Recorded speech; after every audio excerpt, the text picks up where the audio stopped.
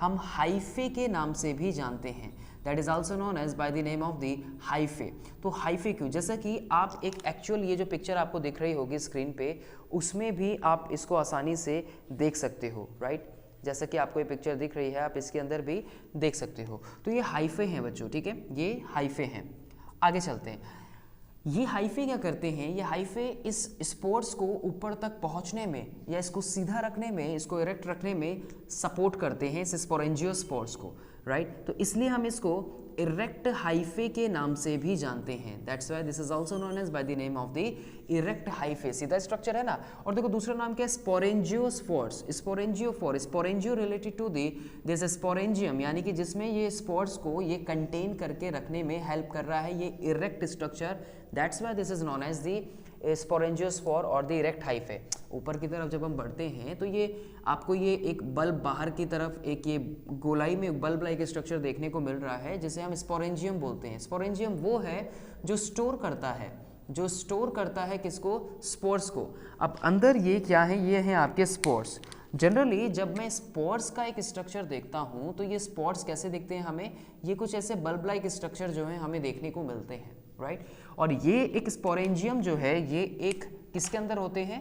ये एक thick wall के अंदर होते हैं। जब इनको इनकी फेवरेबल कंडीशन मिलती है या मानो कि एयर मिली तो ये क्या हो जाते हैं? यहाँ से आके बस्ट हो जाएंगे ये।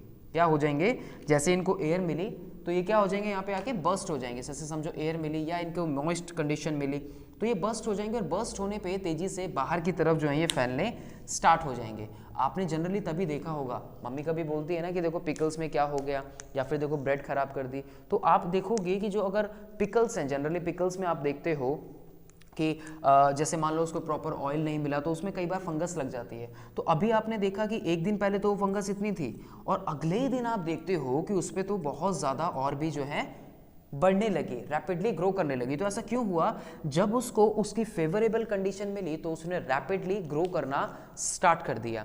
कुछ यही चीज़ आप एक ब्रेड की स्लाइस के साथ भी करके देख सकते हो कि कितनी रैपिडली जो है ये ग्रो करना स्टार्ट करती है, राइट। तो फेवरेबल कंडीशंस में क्या करती हैं, ये बहुत ही ज़्यादा ग्रो करती हैं। जैसा कि आप ये पिकल्स को भी देख सकते हो स्क्रीन पे अपनी, आपको समझ आ रहा होगा देख के कि ये एक फंगस का एग्जाम्पल जो है यहाँ पे देखने को मिल रहा है।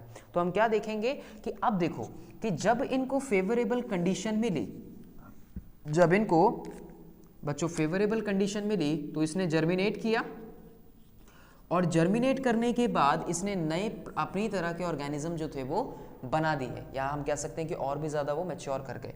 तो जर्मिनेट यानी कि मैच्योर होना, इसका मैच्योर होने पे ये नए स्पोर्स का फॉर्मेशन करती चली जाएगी जब इसको इसकी फेवरेबल कंडीशन जो है वो मिलती चली जाएंगी, right. So that is called the spore formation. तो स्पोर जो वर्ड आता है बच्चों यहाँ पे, स्पोर्स आता है एक तरह के, आप ये कह सकते हो कि हम इनके गैमेट्स हैं, ये इनके गैमेट्स हैं, राइट, जो इसको मैच्योर होने पे फेवरेबल कंडीशन मिलने पे जब ये मैच्योर होंगे तो वो आगे नए स्पोर्स और भी ज़्यादा बनाने स्टार्ट करेंगे और अपनी ग्रोथ रैपिडली करके दिखाएंगे। और यही हाइफे का जो फंक्शन है वो इसको सपोर्ट करके रखने में करता है और इन स्पोर्स को ऊपर की तरफ ट्रांसपोर्ट करने में अपना रोल प्ले करता है इसमें। सो अगर आपको ये वीडियो पसंद आई है तो इसको लाइक करें और अपने दोस्तों के साथ शेयर करना ना भूलें। Thanks for watching.